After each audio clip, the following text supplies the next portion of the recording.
when you hear plan something management, you are coming up with guidelines, standards, principles, metrics of how you want to carry out all your work in that knowledge area.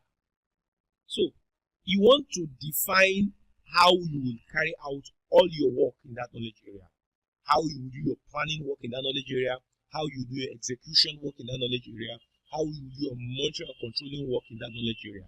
And then, even all aspects of closing that have to do with that knowledge area, you want to put guiding principles in your plan.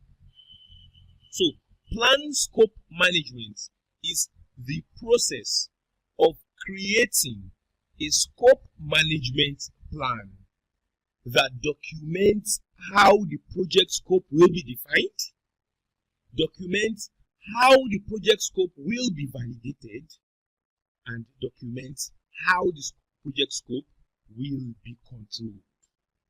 So let's discuss our scope management plan. What exactly is a scope management plan? Your scope management plan is a planning document. Of course, it's part of your project management plan itself. So it guides on a lot of hows. How would you do so much in relation to scoping on the project? How will you define your scope? How will you develop it? How will you control the scope? How will you validate and verify? So it guides in preparation of a detailed project scope statement. It guides in the creation of a WBS. Remember, we said your scope management plan will contain guidelines on how you carry out all your scope management activities and processes.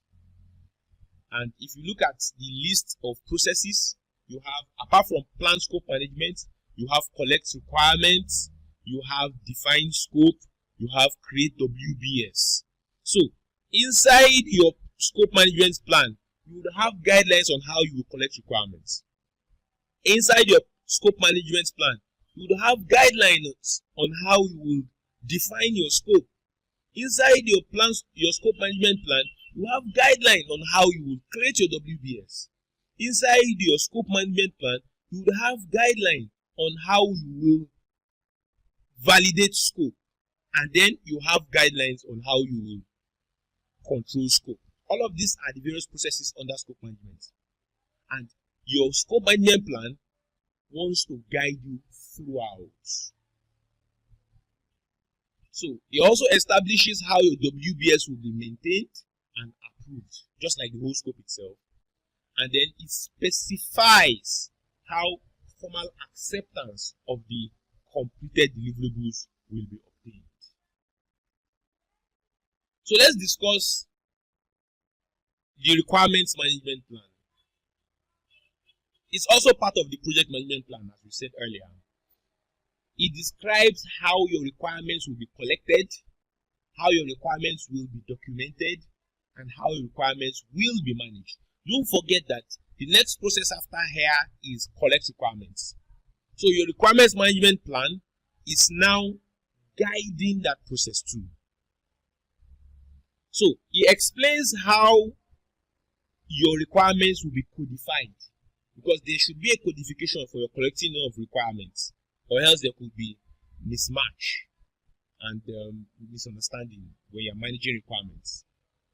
So your requirements management plan explains how your requirements will be codified, the planning, the tracking, the reporting, and then it includes matters related to configuration management, requirements prioritization, metrics, and traceability. So let's even discuss what's a requirement. A requirement is essentially a capacity, a need, a feature request, whatever is coming from the stakeholder about the project, about the product of the project, or the service, or the result of the project is a requirement. I call it all those I want this, I want this, I want this, do it like this, I prefer this option. All of these are requirements. So requirements exist in all organizations. If there's a project, you want to ensure you relate with stakeholders well to get their requirements. So all projects exist to deliver products or services to the sponsor or to the customers. So these are always delivered through steps. So the sponsor gives you the requirements in the charter. But to be able to plan the project, you need to go out and speak with the other stakeholders. There are tons of stakeholders. You want to speak with them, understand their need, understand their wants, understand their definition of the project. What exactly do they want to do on the project? So it is from the requirements you have now collected around that you want to define the scope of the project.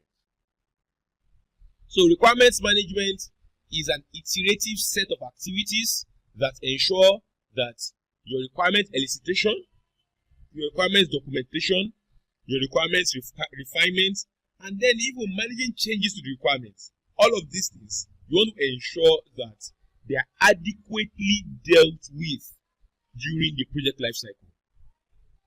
You are doing all of this with a view towards satisfying the overall mission or need in a quality way and to the customer's satisfaction.